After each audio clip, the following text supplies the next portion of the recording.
Avec nous en direct sur notre plateau, Sergueï de Secret Story 6, IM de Secret Story 5, Bastien de Secret Story 4 et Cindy de Secret Story 3. Avec eux, nous reviendrons sur les 6 saisons de Secret Story qui ont toutes été marquées par une caractéristique bien particulière. On va accueillir, pour en parler tout de suite, IM, Bastien et Cindy.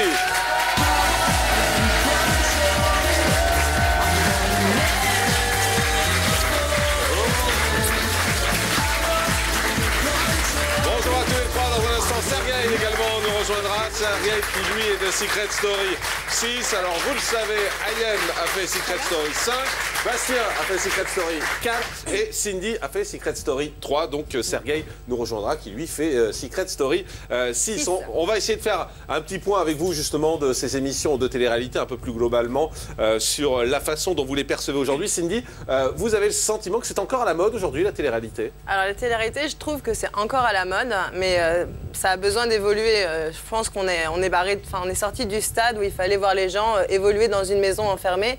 Maintenant, c'est vrai que les télé-réalités liées à des rêves, même pour les anges, par exemple des rêves américains, ça marche bien. Les télé-réalités liées à la cuisine aussi, ça cartonne, à la déco, enfin. Il faut un enjeu. Il faut un enjeu, il faut voilà, un but et voilà. Et ça veut dire quoi que Secret Story, où il n'y a pas vraiment d'enjeu, pour vous, c'est un peu dépassé? Alors, Secret Story, c'est sûr que il y a a quand même un enjeu. Vous avez l'air super intelligente avec vos lunettes et tout. Non mais voilà, j'ai essayé de... Ouais, c'est bien, non, c'est bien. Perverse, je trouve. Un peu aussi, oui. C'est mon nouveau petit copain, il est un petit peu SM. D'accord.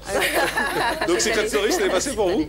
Alors non, Secret Story, je trouve que c'est encore, assez intéressant, étant donné qu'il y a des secrets, on doit chercher des secrets, il y a du vice quand même, donc ça c'est assez intéressant ça aussi plaît, de voir...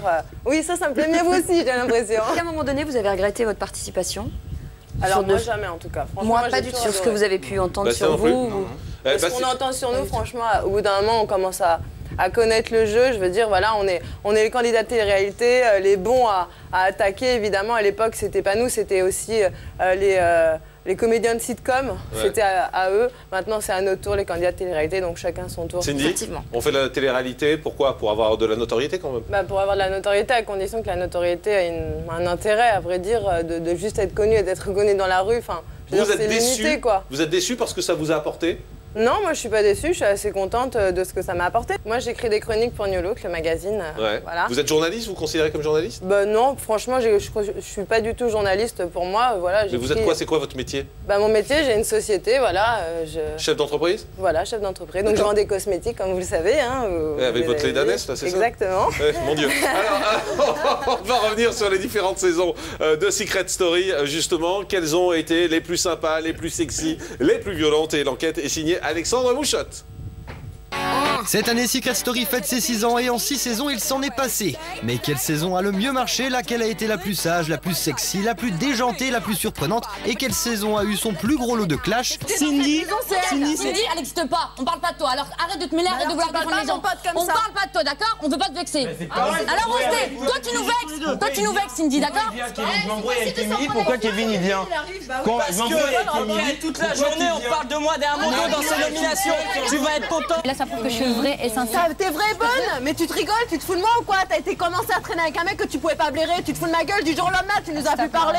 Mais tu crois, je me tape la honte, c'est toi qui retourne ta veste. Mais tu tapes la honte. Tu l'as léché les bouliches et bah maintenant tu t'en mords les cris. Tu t'es léché les boules. Tu l'as léché les boules, bien fait pour toi. Bon là, elle parlait de boules de glace, hein. L'été était chaud cette année-là.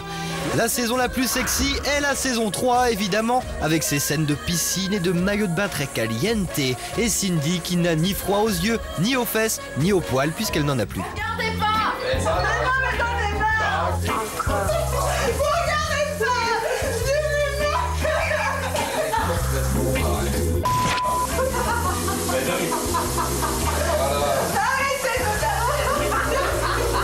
Cindy, ça vous amuse ou pas quand on se voit des candidats comme ça? Moi, je trouve ça super rigolo. Alors, c'est sûr que dans la bande à Ruquier, moyenne d'âge 50 ans, on a le temps d'apprendre à parler à cet âge-là, j'imagine. Je veux dire, aujourd'hui, vous avez beaucoup de succès. C'est génial, hein, tant mieux. Télé-réalité, après, quelle que soit l'évolution qu'on a eue, c'est mieux d'assumer, de dire voilà, j'ai fait une télé-réalité, c'est pour ça que je suis là aujourd'hui, à vrai dire. Avant de continuer à s'intéresser à la télé-réalité, de ce que vous faites, Cindy, vous allez faire du cinéma, je crois. C'est nouveau, ça? Je tourne un film d'horreur cet été, un film avec une production suisse qui s'appellera Un vrai film d'horreur? Un vrai film d'horreur en mode saut, tu vois, où je vais... non, je serai toujours un peu sexy, forcément. Voilà, mais pas, on verra rien. Et vous allez tuer des gens? Oui, mais de façon très horrible quand même. D'accord. Donc ça, c'est... Ça sort au cinéma et tout, c'est un vrai film. Ça va sortir l'année prochaine.